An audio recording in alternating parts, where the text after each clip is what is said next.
الحمد لله رب العالمين والعاقبة للمتقين والصلاة والسلام على سيد الأنبياء والمرسلين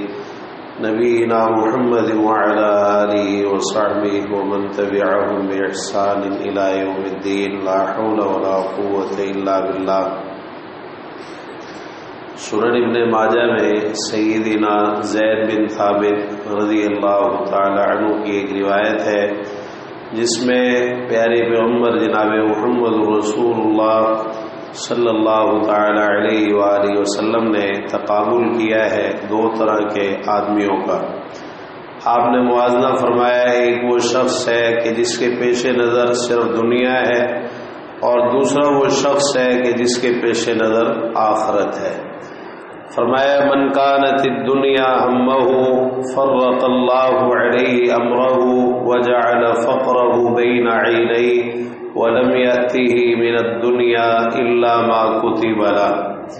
جس شخص کی فکر دنیا ہو، اللہ تعالیٰ اس کے لیے اس کے معاملات کو بکھیر دیتا ہے، اس کا فقر اس کی آنکھوں کے درمیان رکھ دیتا ہے،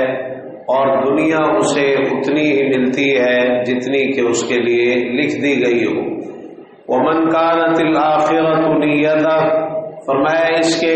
مد مقابل جس کی نیت آخرت کی ہو، جمع اللہ لہ امرہ، اللہ تعالیٰ اس کے لیے اس کے معاملات سمیٹ دیتا ہے، وجعل غناہ فی قلبہ،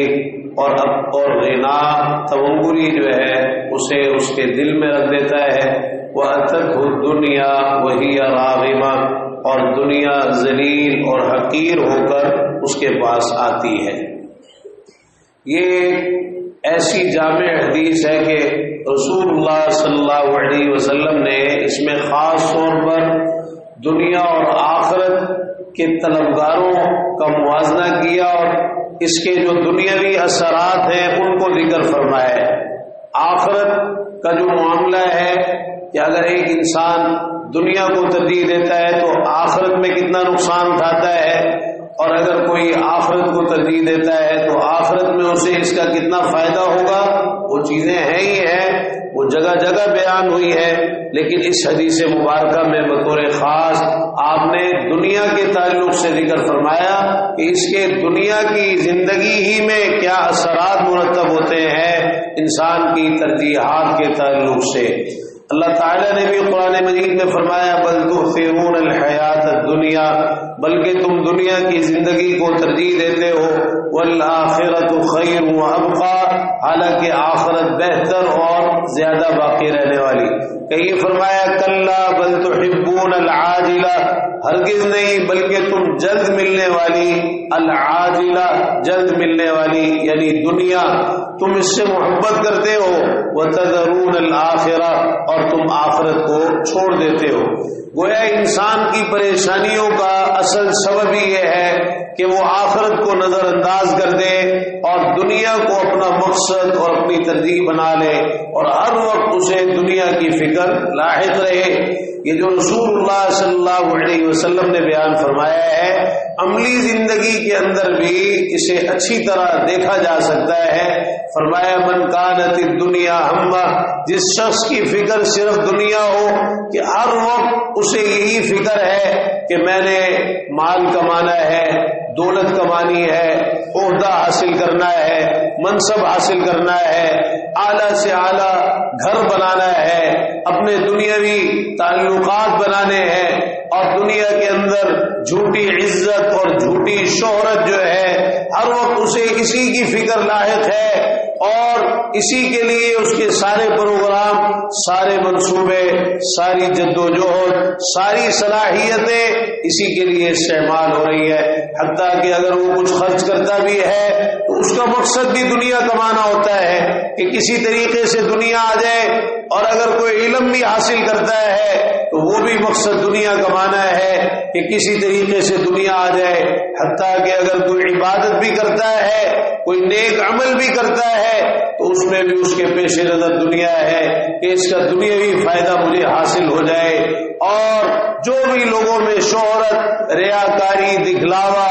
اور اپنی واہ واہ کروانا اور اپنی اپنی نیک نامی کروانا، یہ سارے وہ دنیاوی فائدے ہیں جو انتہائی خطرناک ہے۔ فرمایا جس شخص کو یہ فکر لاحق رہتی ہے ہر وقت دنیا کی اور دنیا کمانے کی، ہر معاملے کے اندر وہ دنیا کو دیکھتا ہے کہ مجھے اس کا بینیفٹ کیا ملے گا، میں یہ کام کرنے جا رہا ہوں مجھے دنیا کے اندر اس کا پرافٹ کیا ملے گا، اس کا صلہ کیا ملے گا، دنیاوی منفعت کیا ہوگی، تو فرمایا کہ فرق اللہ علیہ امرہ، اللہ تعالیٰ اس کے لیے اس کے معاملات کو بکھیر دیتا ہے، منتشر کر دیتا ہے، پھیلا دیتا ہے، اور یہ اتنا بڑا نقصان ہے، یہ اللہ کے عذاب کی ایک صورت ہے ایسے شخص کے لیے، یہ اللہ کے عذاب کی ایک صورت ہے، اللہ تعالیٰ کی طرف سے سزا کی ایک صورت ہے کہ اس کے معاملات اس کے لیے اس قدر بکھر جاتے ہیں، منتشر ہو جاتے ہیں، پھیل جاتے ہیں، اس کے لیے درد سر بن جاتے ہیں کہ اس کو سمجھ میں ہی نہیں آتی اس معاملے کو کس طرح نبھانا ہے، کس طرح سمیٹنا ہے۔ اللہ تعالیٰ اس کے معاملات اس کے لیے پھیلا دیتا ہے، بکھیر دیتا ہے۔ فرمایا کہ وَجَعَلَ فَقْرَهُ بَيْنَ عَيْنَيْهِ، اور اس کے فقر کو اس کی دونوں آنکھوں کے درمیان کر دیتا ہے، یعنی بالکل اس کے سامنے کر دیتا ہے کہ ہر وقت اسے اپنا فقر نظر آ رہا ہوتا ہے، چاہے کتنا ہی مال اس کے پاس ہو، کتنی ہی دولت اس کے پاس ہو، لیکن فقر اسے اپنی آنکھوں کے سامنے دکھائی دیتا ہے، ہر وقت اسی خوف میں رہتا ہے، اسی ڈر میں رہتا ہے کہ کہیں میں مفلس نہ ہو جاؤں، قلاس نہ ہو جاؤں، کوئی نقصان نہ ہو جائے۔ فقر بالکل اس کی آنکھوں کے سامنے ہر وقت اس کو نظر آ رہا ہوتا ہے۔ وَلَمْ يَأْتِهِ مِنَ الدُّنْيَا إِلَّا مَا كُتِبَ لَهُ، فرمایا دنیا تو اسے اتنی ہی ملتی ہے جتنی اس کے لیے لکھی گئی ہے۔ اگر کوئی دنیا کے پیچھے بھاگتا ہے تو اس کا یہ مطلب نہیں ہے کہ وہ زیادہ حاصل کر لے گا، نہیں، وہ اللہ نے جو مقدر میں لکھی ہے وہی ملے گی۔ اب انسان چاہے صحیح رستہ اختیار کر کے اس کو حاصل کر لے، اللہ کی عبادت، اطاعت، فرما برداری کر کے حاصل کر لے، یا پھر اللہ کی نافرمانیاں اور گناہ کے کام کر کے اس کو حاصل کر لے، بات وہی ہے جو اس کے لیے لکھی جا چکی ہے، جو اس کے مقدر کر دی گئی ہے، اس سے ایک لقمہ بھی نہ زیادہ ہو سکتا ہے نہ کم ہو سکتا ہے، یہ تقدیر کا معاملہ ہے۔ فرمایا وَمَنْ كَانَتِ الْآخِرَةُ نِيَّتَهُ، اب اس کے برعکس، اس کے مد مقابل وہ شخص ہے جس کی نیت آخرت کی ہے، اس کا اصل ارادہ، اصل ہدف، اصل منزل اور مقصد آخرت ہے، وہ ہر معاملے میں اپنے اخروی نفع اور نقصان کو اپنے سامنے رکھتا ہے کہ میں یہ کام کروں گا تو کہیں اس کا مجھے آخرت میں کوئی نقصان تو نہیں ہوگا، یا یہ اچھا کام اس کا آخرت میں مجھے کیا فائدہ ہوگا۔ اگرچہ نیک اعمال کے دنیاوی فوائد بھی ہوتے ہیں لیکن اس کی ترجیح، اس کی نیت آخرت ہے، دنیاوی فوائد ایک اضافی چیز ہے جو انسان کو نیک اعمال کی وجہ سے، عبادات کی وجہ سے حاصل ہوتے ہیں۔ یہ روزہ ہے، اللہ نے اس روزے میں اتنی شفا رکھی ہے انسان کے جسم کے لیے، اس قدر یہ مفید ہے، دنیاوی فائدہ ہے، لیکن ایک مومن کے پیش نظر آخرت کا فائدہ ہوتا ہے، اس کی نیت آخرت کی ہوتی ہے، اگرچہ دنیاوی فوائد بھی اضافی طور پر اس کو حاصل ہوتے ہیں۔ تو فرمایا جمع اللہ لہ امرہ، اللہ تعالیٰ اس کے لیے اس کے معاملات کو سمیٹ دیتا ہے، یعنی اللہ تعالیٰ اس کے معاملات میں اس کو کافی ہو جاتا ہے، اس کے لیے آسانیاں فرما دیتا ہے، اس کی پریشانیاں، تکلیفیں دور فرما دیتا ہے کہ کوئی معاملہ بھی اس کا ایسا نہیں ہوتا جو اس کے لیے پریشانی کا باعث بنے، تکلیف کا باعث بنے، جس کی وجہ سے وہ بے چین اور بے قرار رہے، نہیں، اللہ تعالیٰ اس کے معاملات اس کے لیے سمیٹ دیتا ہے، کتنا ہی مشکل معاملہ کیوں نہ ہو، اللہ تعالیٰ اسے اس کے لیے آسان بنا دیتا ہے اور اس معاملے کو اس کے لیے سمیٹ دیتا ہے، جو اس کو پورا کرنے کے اسباب ہوتے ہیں وہ سارے کے سارے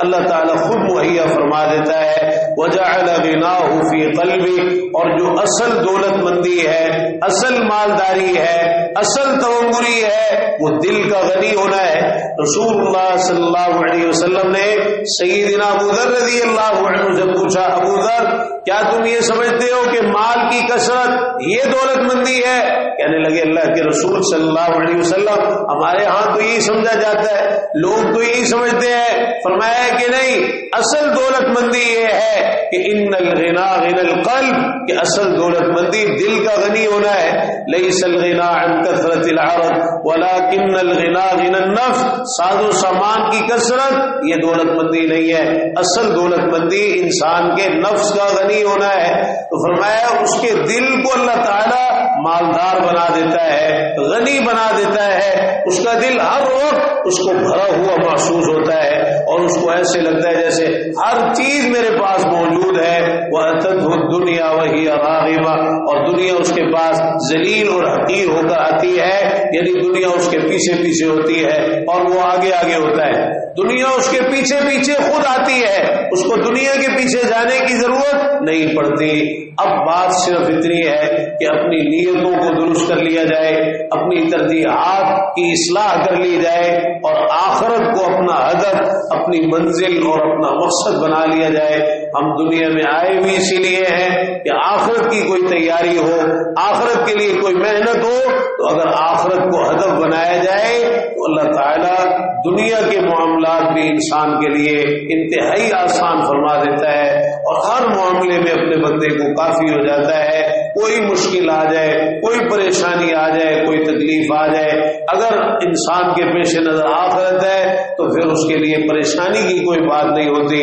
لیکن اگر آخرت کو نظر انداز کر دیا جائے تو اتنا نقصان ہے، اتنا نقصان ہے۔ اور ہمیں آج اپنی زندگیوں میں اکثر و بیشتر جن نقصانات کا سامنا ہے وہ اسی وجہ سے ہے کہ ہم نے دنیا کو ترجیح دی، آخرت کو بالکل نظر انداز کر دیا، پس کچھ ڈال دیا، غفلت میں مبتلا ہو گئے، بھول گئے کہ اصل زندگی تو آخرت کی ہے اور ہم یہاں اسی آخرت کی تیاری کے لیے آئے۔ اللہ تعالیٰ ہمیں اس کی توفیق نصیب فرما دے کہ ہر لمحے ہمیں اپنی آخرت یاد رہے، آخرت کی فکر رہے اور کبھی بھی دنیا کے پیچھے لگ کر اپنی آخرت کا نقصان نہ کرے۔ دنیا کے اوپر آخرت کی زندگی کو ترجیح دیں۔